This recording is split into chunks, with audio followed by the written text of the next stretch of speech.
And we're live. This is great. We have in the studio for the first time ever a avatar guest. So tell us who you are, and Hey, how are it's you? great to hear you do your own intro. gmoney, please Hey, go ahead. thanks. I'm gmoney. I'm a NFT collector, an enthusiast, and now venture capitalist in the NFT space. This is brilliant. I've been looking forward to this session with you for a week or two now, and it is a great honor to have you finally in our podcast virtual studio. And we all know that you have recently did something that is really incredible because you purchased a 24 by 24 pixel image for 140 ETH, right? That's a record in USD. So tell us how that transpired. And we know that you have actually written a really interesting thread on Twitter about it. So maybe for the next 10 minutes, we'll just listen to you talk. Please go ahead. All right, cool. Yeah. So so that purchase happened in January, right? And at the time, it was a record. It was a record sale, and it was a record purchase. It was about 150,000 USD at the time, and I wrote a Twitter thread on it about why I did it. And since then, CryptoPunks have exploded in popularity. The price of the floor is now 15 ETH, which at the time I think I wrote that was maybe around like under 2 ETH, maybe like one to 2 ETH.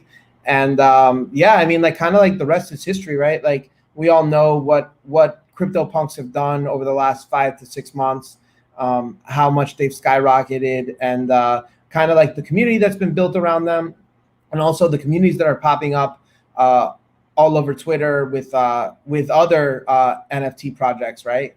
So it's been interesting to see the space evolve for sure, and it's been great. I think I was early in the sense that I think I wasn't the earliest person to NFTs, but when I got involved in the space, I started to understand them pretty quickly because I saw a lot of parallels to the current environment of social circles and how humans interact with each other, and how I would see the space going forward, right? Like just because we're all interacting on computers doesn't mean we aren't going to be humans anymore, right? So humans have certain ways of the way that they act and the way that they react to certain things, and to me now people will be expressing it more in a digital format, which is why the CryptoPunk purchase made sense to me.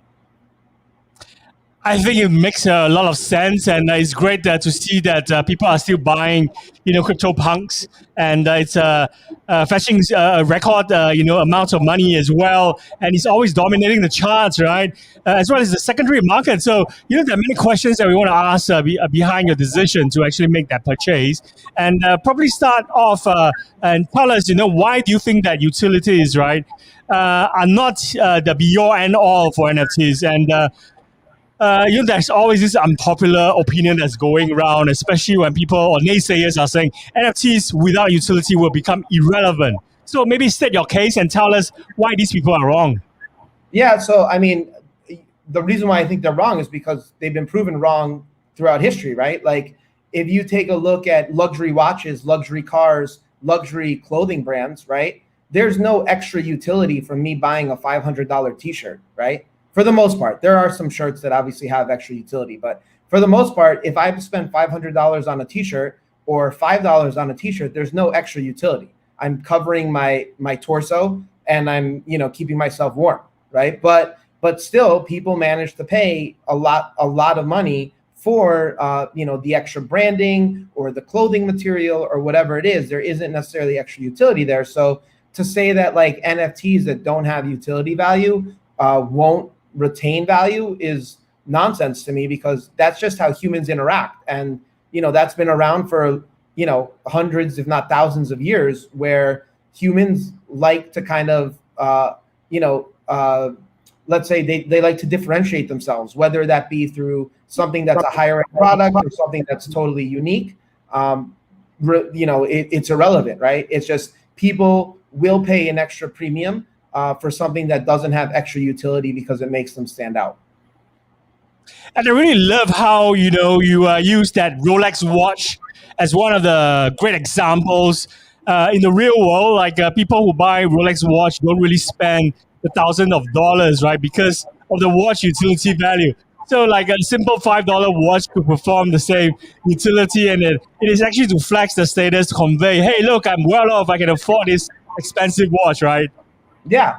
And that's just how humans have interacted with each other for the last 10,000 years, right? Because we are creatures of community, right? Like we interact with each other on a community level, and whether it's right or wrong is irrelevant, right? Whether it's morally right or wrong is not the question, right? The question is, do humans put value on things like this? And the answer is they do, whether it's in the physical realm or the digital realm. Let's back it up a little bit and talk about the first time when you heard about NFTs, or should I even say the first time you actually adopted a skin in a game like Roblox, for example. So the first time I adopted a skin in a game was a little over a year ago. It was in Fortnite. I on the first day of quarantine, I bought a PlayStation. I hadn't played a video game in over 10 years. I download Fortnite and I start playing with my friends and their nephews. And the first question these kids ask me is, what skins did you buy? And so like the skins don't give you any extra special powers. So I'm like, I didn't buy any skins. Like, this is stupid. I'm going to play this game for free. And so, fast forward 2 or 3 weeks, I'm buying every skin that I can get my hand on, right? And it was then, and this is before I even knew what NFTs were, right? But it was then that I realized, I'm like, there's going to be this massive super cycle of digital ownership where, kids today are going to be totally okay with owning something in the totally digital format in the future, right? Because 10 years from now, that kid's going to have his own income and he's going to decide how he gets to spend his money. It's not going to be his parents, right? So to me, it's like, before I even knew what NFTs were, I was like, oh, there's this massive super cycle here. I need to figure out how to harness it and ride the wave. And so like when I did find out about NFTs, which was in the late summer, early fall, it made sense to me right away, right? Because, you see billions of dollars being spent annually on video game skins that, let's say, don't have any extra utility and aren't even owned by the players, right? It's owned by the video game makers. So if people are spending this much money on things that are quote unquote worthless already, that have no utility, can you imagine how much more money they'll spend when they actually own it and can resell it? 100%. And obviously there have been a lot of sales that had really eye-popping sales tags that are attached to them. We're talking about like the people that went for 69 million, right? I think that's the JPEG, or should we say the third most, expensive, or should we say wealthiest, richest living artists in the world today is people. So do you think that we are currently in a bubble with NFTs? What's your take on that? Well, I mean, I think we've had a big pullback since that sale, because that sale happened in late January or early February, if I remember correctly. And NFT prices in general have pulled back. I think we're in that pullback where a lot of supply came to market, right?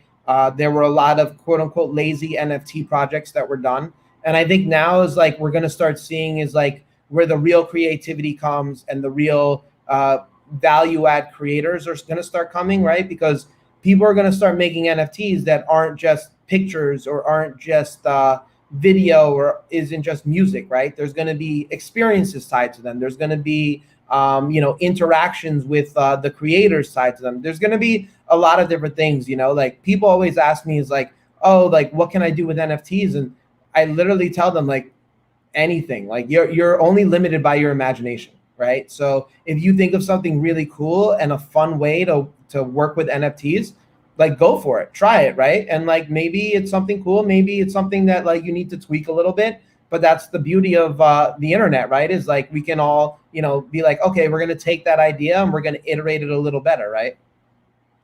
100%. I think I noticed you when you were on Gary Vee's marketing for the Now. You appear as your avatar. Immediately it caught my attention.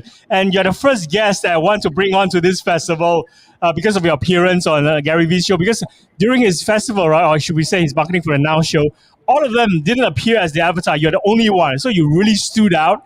And I think that really proved or validate the fact that you bought a CryptoPunk and he actually make you stand out. and you got invited, to this festival. There's also many generic possibilities of NFTs, right? And many things that you can layer on. So even like Gary Vee that we just mentioned, he's layering on so many things like attendance or free passes to his V conference, and his V friends NFTs are successful because he attached real life stuff to it. He's Right. selling access to have dinner or to have sessions with him.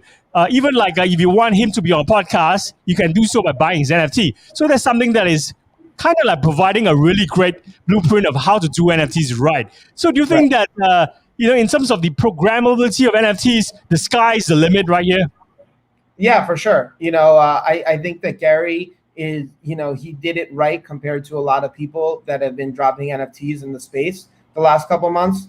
I've been, super impressed with that. And I've been telling people, it's like, I think these kind of interactive experiences, because like you have to figure, right? If you're a creator or a celebrity, right? Who are your most diehard fans that are willing to spend money on your NFT? It's your most diehard fans, right? So using that thought process, right? You want to reward the people that are your biggest fans, and I think that that's kind of like the right path to take, as opposed to just, doing something that's low effort. You want to do something that's thoughtful, that allows you to engage with your community, and that, can help you create that bond with your community.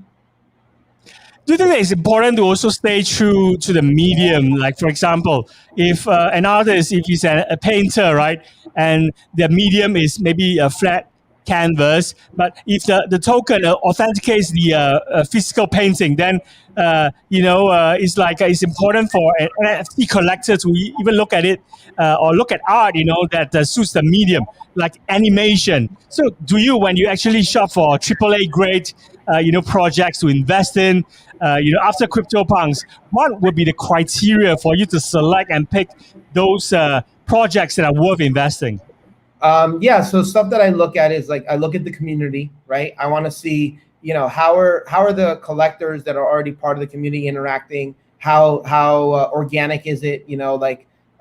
That's one. Two is like, what is the creator's end goal, right? Like, have they shared what their roadmap is? Is this going to be like a one and done drop? Is it, is it something that's kind of like just a cash grab, right? So these are all things that like I look at. Those are probably like my number 1 and 2 criteria. And then obviously, like, if I like it, right? Like that, I have to like the aesthetic of it, right? Like I don't want to buy something. Everybody says this in traditional art as well, right? Where it's buy something that you like, right? Like, don't buy something, because you think you're going to flip it, or you think you're going to make money on it. Why do you think that CryptoPunks is still at the top of that list? Because I think of like, it's like the values it represents, right? It's, it's the first project of significance on Ethereum, right? It had even though there are ones that have been made before, but like this had a very organic community grow around it, right? Like it was very significant, like when I first joined the community, like people were very helpful. They explained things to me. They helped me out. And like, it was just a very, abundant community of people wanting to help each other. And I just think that story combined with, and I always say this, where it's like, if there is let's say a hallway or a hall in a wing in a museum, 20, 30 years from now that has, crypto art and NFT art in it, I have to think that CryptoPunks will be featured. So like, to me, there's like historical significance there, which makes me even more interested in owning them as, let's say, a store of value, and not just like as my Twitter avatar. Very well said, my friend. I think it's like a Van Gogh or a Picasso. Yeah, art is really what we make it, and the CryptoPunks is our generation of that caliber of art. And it's great to have this technology, like all these shared ledgers and public wallets. As long as it's on Ethereum, right? We all argue that art really has its value. It really has its utility. So, 20 minutes into this conversation, I've already learned tons from you. We have maybe 2 more questions before we call it a day. We will really love the story that you told so far, and, how you got started and how the journey has been. So ever since you have been, starting to adopt this avatar and even appearing as your avatar in interviews, what new opportunities have come your way, and what's been the most exciting thing to have happened to you so far? Well, I've been like, pushing for the NFT, like, for NFTs to kind of push the boundaries, right, of what people think is possible. So I think, I've come across a lot of cool projects of people doing cool things with NFTs because, everything in the real world is an NFT, right? So as more and more things get brought on chain, you're going to see more and more cool things happening, right?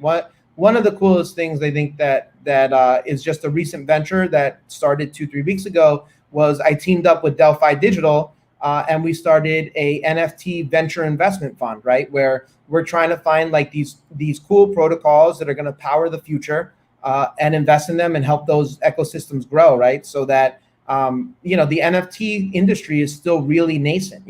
DeFi, crypto in general is still really nascent, but NFTs are even more nascent than everything else. So there's plenty of room for innovation, for opportunity, and for upside.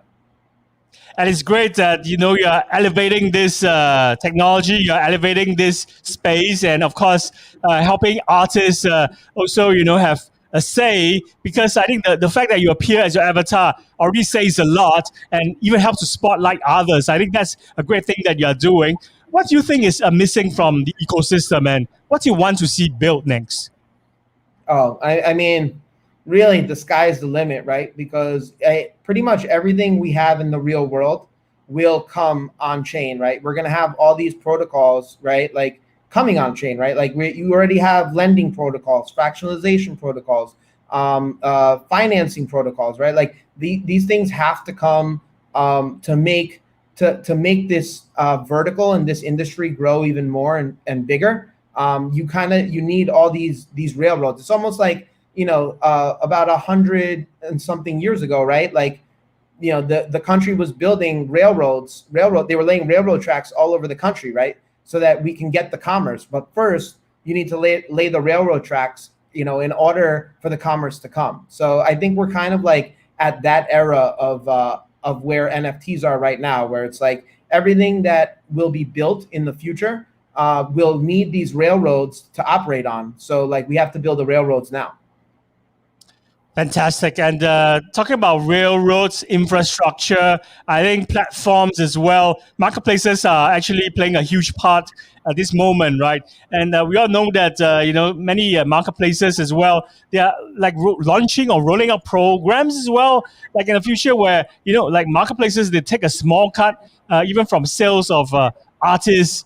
And some of them are also like receiving grants from funds, for example. So like this will help recoup the cost and maybe sustain even a grant or the fund program to continuously bring in fresher folks into the industry, right? So do you think that is important? And these are needed to be really honest. And too many platforms are simply taking from the artists to cover costs of maintenance and profits instead of like funding the most hard up and actually supporting these artists back. Yeah, well, I mean, I think you see it, right? You've seen it in those communities and those platforms where they have been, let's say, taking advantage of the artists or not helping cultivate them. There's been blowback already, right?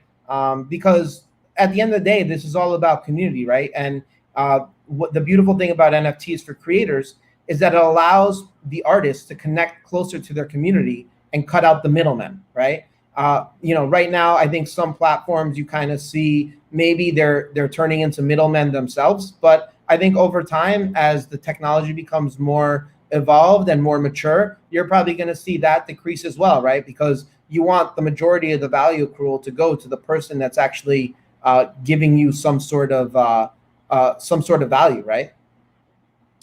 Definitely. Before we move on momentarily to rapid fire segment, let's ask you one last question. Do you think that buying this avatar, this CryptoPunk, is the most successful thing you've ever done to market your work and market yourself? Yeah, probably. I had 50 followers on Twitter before I bought my CryptoPunk. I think I'm approaching 30,000 this week or something, right? So I didn't expect my following or the punk to gain this much notoriety this quickly. I think that rings really true. It's well said. It's like invest in yourself. That's the most important thing. Yeah. Yeah. Let's move on, to rapid fire questions momentarily. Here are the rules. You must give really short and pithy response, one sentence or two maximum. So are you ready? Yep. Let's go. What are your proudest life moments? Oh man, being on this show with you. Fantastic. What do you want doing less of in 2021? Worrying. What do you want doing more of in 2021? Being grateful. Your advice for NFT artists? Get out there and connect with your community. Any future ambitions or side projects in the pipeline? I'm just investing in the space and, trying to find new projects. So if somebody's working on something new, feel free to hit me up in my DMs. They're always open. And how can people reach you? gmoney NFT on Twitter. I'm also on Instagram and TikTok. So gmoney.eth is your domain, right? It is something that we can actually reach you as well. So thank you so much, my friend, for agreeing to do this podcast. So any last words or messages to our listeners who are replaying this on a podcast, on their AirPods or their smart speakers later on? Keep on collecting. Good things will come, and just keep a discerning eye out. It's still ape season, so we're all good. Thank you so much, and I really appreciate you. So I look forward to maybe meeting with you in real life. Maybe the next time you'll be removing your avatar, and I can see how you look like and how young you are. Yeah. So it's a great conversation with you. Please take care of yourself and take care of everyone over there. Yeah. All right. Thank you. You too. Thanks for your time. Cheers. Bye-bye. Bye. That's the end for our night session. We'll be back with more NFT live festival and live taping of 14 more episodes on Thursday. So I'm going to take a 1-day break and we'll be back with more guests. So in the meantime, enjoy this video and we'll see you very soon on Thursday. Goodbye.